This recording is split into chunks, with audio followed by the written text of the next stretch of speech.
All right, guys. So today we're gonna do a brief overview of how to do the head and neck exam.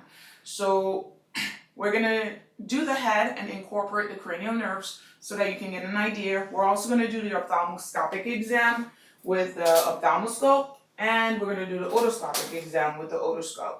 We're gonna use the tuning fork and do Weber and Rhine so that you guys have a good understanding, and you have a video to guide you as to how to do it when you're doing it at your competency exam. Okay, so Jocelyn here has graciously agreed to be my patient. So when you see her in the hallway, you can say thank you. And then we're gonna go. When you first start with the head exam, you want to make sure, before you start the physical to begin with, you want to make sure you tell the patient that we're going to be doing a physical examination. We're going to be getting really close. I'm going to be touching you in places. If at any point that gets painful or uncomfortable, please let me know. I will pull back or I will readjust so that we can make you comfortable. Okay? Then you're going to start with the head. Okay?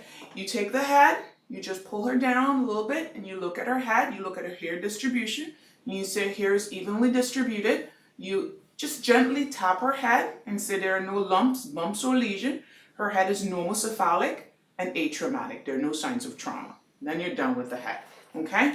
Then what I like to do, I like to go system by system. So I start with the head, then I go to the eyes. Okay? So with the eyes, remember you always inspect, then you can start examining. Okay? So when you're doing the eyes, you're going to pull down on the lids.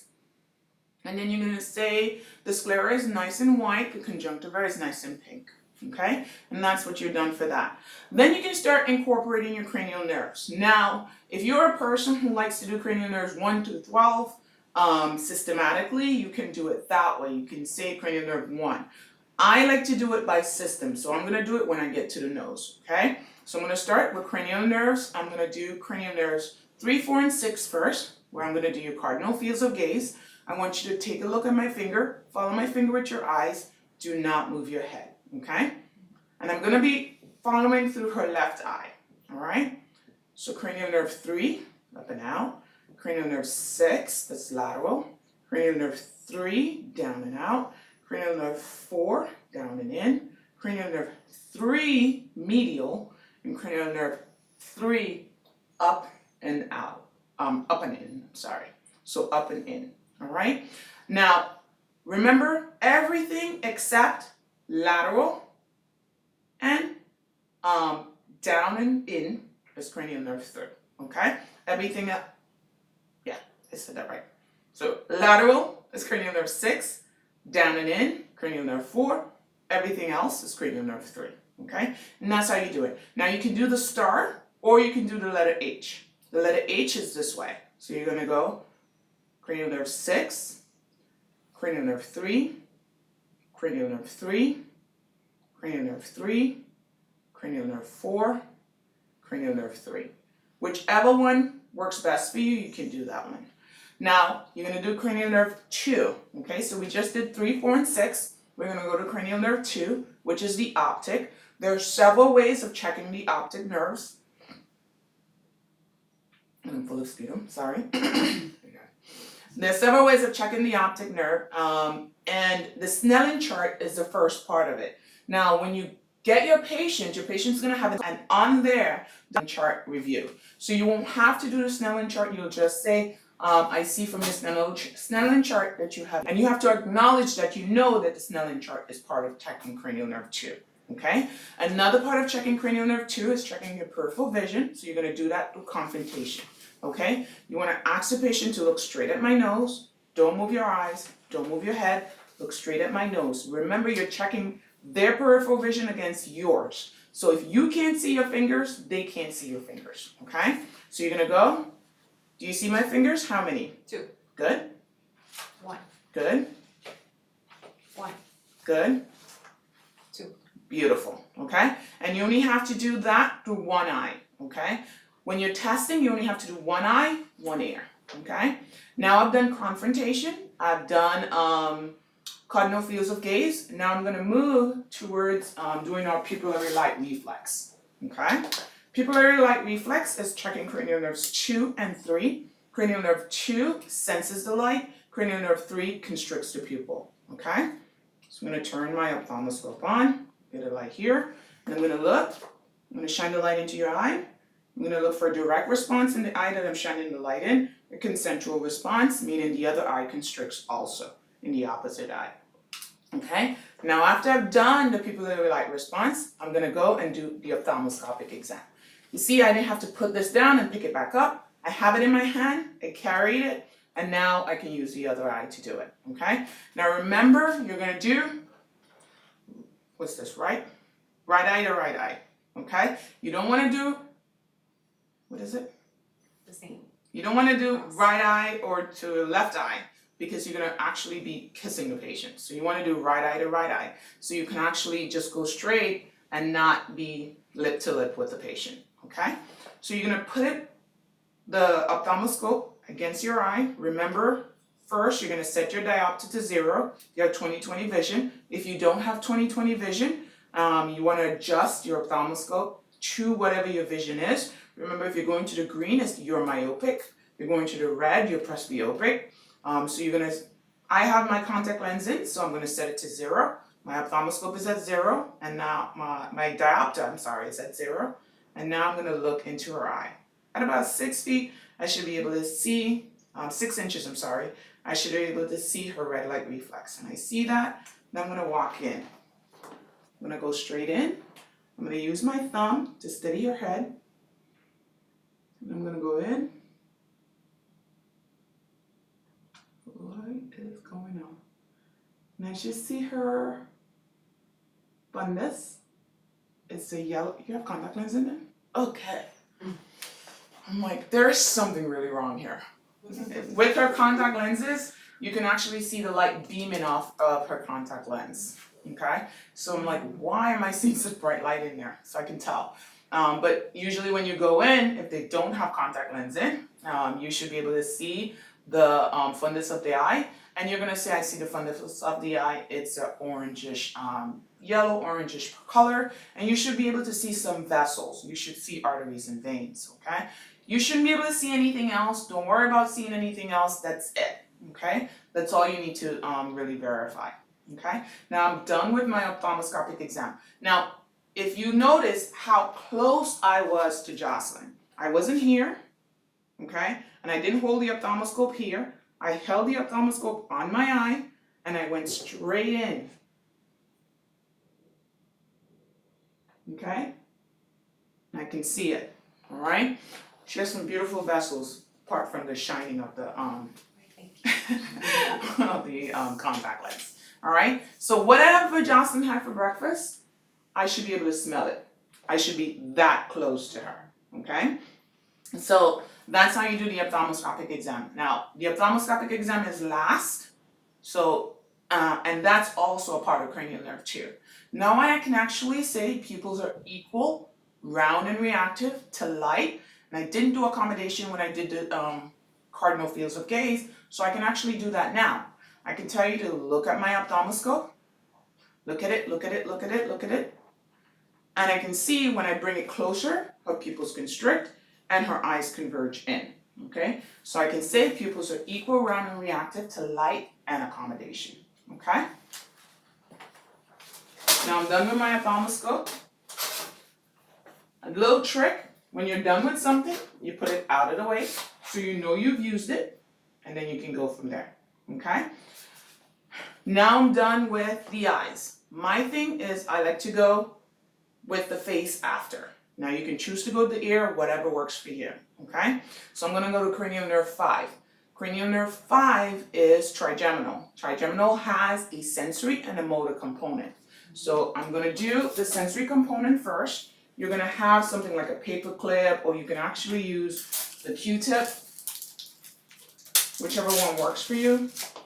You can take the 2 Q-tips, use this part for dull and this part for sharp.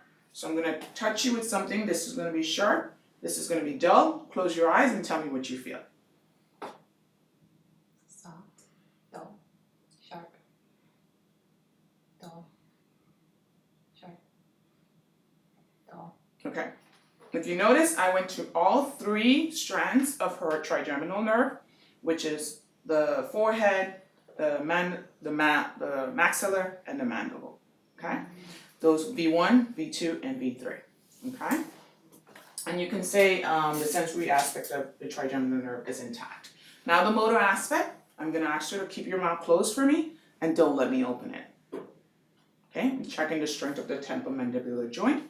I'm going to palpate the temporomandibular joint. Can you open and close for me? And I'm actually feeling for crepitus, okay? And there's no crepitus, okay? So the trigeminal nerve is intact. Okay, now I'm done with that one. I'm going to do cranial nerve 7. Cranial nerve 7 is facial. I'm going to ask you to smile. Good. Puff out your cheeks. Good. Now you're going to close your eyes really tight and don't let me open them. That's cranial nerve 7. So now I'm done with the face. Now I'm going to move towards the ear. Okay? So I'm done 5, I'm done 7, and now I'm going to go to cranial nerve 8. Okay? So cranial nerve 8, try grossly for hearing. Do you hear this? Yes, I do. You hear this? Yes. Is it equal on both sides? Yes. Okay, now I'm going to move towards Weber. So I'm going to use my tuning fork. Okay? Weber, I'm going to strike the tuning fork. I'm going to put it in the middle of her head, and she's going to tell me if she hears the sound equally on both sides. Yes. Okay, beautiful, okay? And that's Weber. Now Rhine, I'm gonna strike the tuning fork. I'm gonna put it at the back of her mastoid process. She's gonna tell me when she stops hearing it, not feeling it, but hearing it.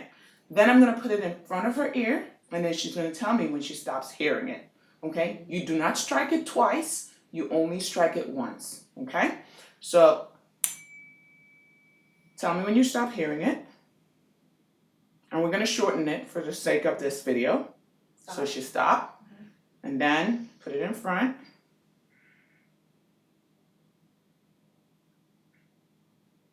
Stop, okay? Ear conduction should be twice as long as bone conduction. If you notice, I'm looking at my watch while I'm doing it because I want to make sure that ear conduction is twice as long as bone conduction. And there's no conductive or sensory neuronal hearing loss, okay? So, when we do Weber, she should hear it equally on both sides, so I can say she hears it equally on both sides. Do not say it lateralizes equally, because it doesn't lateralize equally. If it lateralizes, it means it goes to one side, okay? So if she hears it equally on both sides, that's all we need to say. And then when we do Rhine, all we want to say is ear conduction is longer than bone conduction, which is a normal exam, okay? So now I'm done. With my tuning fork, I take it and put it up here. I take this and put it up here because I know I'm done with those. And now I'm going to use my my otoscope. So I'm going to look inside the ear. I'm going to use the pencil hole. The pencil hole, I have my hand like this. I'm going to always make sure that my hand is secure against her cheek. So I'm holding her cheek so that if she moves her head, I can stop her. Okay? And I won't jab her in the ear. Okay? I can also use the hammer hole, and if I use the hammer hole, my hand is like this against her head. If at any point you're using the pencil hole and the tip is at the back of the patient, you're doing it wrong. If the tip is holding down, you're doing it wrong. So you must always make sure that the tip is pointing to the patient's nose or up, whichever one you're holding. So I'm going to use the pencil hole because that's comfortable for me. And I'm going to pull her oracle up and back to lengthen the ear canal. I'm going to insert it, and then I'm going to look in. And her tympanic membrane is a pink, like a pearly grayish color. There's no redness, there's no swelling, and there's no drainage in the ear canal. She has a little bit of cerumen, but it's normal, okay? I'm done with that. Now I'm going to hold it in my hand, done with cranial nerve number 8. I'm going to do 9, 10, and 12. And all of them are in the mouth, and I also have to inspect the mouth. If you see me looking down, it's because there are students here, so I'm not just talking to the floor. Okay? So, I'm going to ask you to open your mouth wide for me. And say, ah. I'm going to look, okay? I can see the soft palate rises. The posterior pharynx is intact. The uvula raises at midline. Her tongue protrudes at midline. Can you move your tongue from side to side for me? and the tongue moves from side to side appropriately. Open wide for me again. I'm gonna look at the buccal mucosa, and it's nice and pink, okay? She has good dentition, and the oral mucosa is intact, okay? So now I'm done with cranial nerves 9, 10, and 12, okay? Done with this. All this I can put aside. I'm almost done with the neck. Now I'm gonna do cranial nerve 11, and that's checking your sternocleidomastoid and trapezius strength. So I'm gonna tell you, push my hand with your face. That's checking the sternocleidomastoid. Push my hand with your face. And now trapezius, push up. Beautiful, all right? So cranial nerve 11 is also intact. So all 12 cranial nerves has been tested, and they're all intact, okay? Now I'm gonna move to examining the neck. I'm gonna start with the lymph nodes, okay? So I'm gonna go, you only have to do 10. Preauricular, post-auricular, in front of the ear, behind the ear, occipital, and this is in the groove of the neck back here. If you can stand up and turn around so everybody can see where I'm touching. In the groove of the neck right back here, so your occipital is, okay? You can sit back down. Okay. Tonsillar or jugular digastric, whichever one you want to call. I would say tonsillar because it's just easier when you're testing to remember tonsillar. Submandibular, submental, superficial cervical, and you're on top of the sternocleidomastoid muscle. Posterior cervical, and you're right behind it, okay? Deep cervical chain, and you're coming down inside. And if you notice, I'm not just doing this, I'm actually rolling the tip of my fingers, okay? And then supraclavicular, okay? And that's all 10 of them, all right? Now I'm gonna do the thyroid exam. I'm gonna ask her to just look forward for me, all right? I'm gonna do the front approach, and then I'm gonna do the posterior approach. So the anterior approach and then the posterior approach. The anterior approach, I look for the Adam's apple, and then I go 2 finger length below it. I straddle the thyroid gland. You can feel it here. I don't need to tell her to swallow because I have visual of it, okay? Now I'm gonna actually push it away. I'm gonna tell you to put your head down and towards the left for me. Push it down, okay? I'm gonna palpate, all right? Now the same thing on the other side, and I'm gonna palpate, okay? And if you notice, I am actually palpating. I'm actually palpating, and that's what you actually have to do. Now for the posterior approach, I'm gonna stand behind her. Now remember that you're being recorded, yes. So you have to make sure that you're turning the patient so we can actually see what you're doing, because if you don't get graded, okay? So we're gonna tell the patient, put your head up, and you can't see where you're going, so now you're gonna ask her, you can put your head down and relax. Ask her to swallow. When she swallows, you can actually feel the thyroid gland displace up, okay? So with that, you're gonna tell her, okay, now I have it. You can put your head down to the left, okay? And I'm gonna push towards the right, and I'm gonna palpate. Now, put your head up, down to the right, I'm gonna push towards the left, and I'm going to palpate. And I don't feel any lumps or lesions on the thyroid gland. It feels very smooth, so her thyroid gland exam seems to be intact. All right?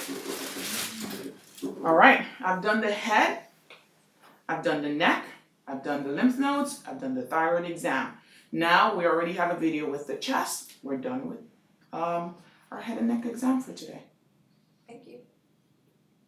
Done, Tatiana.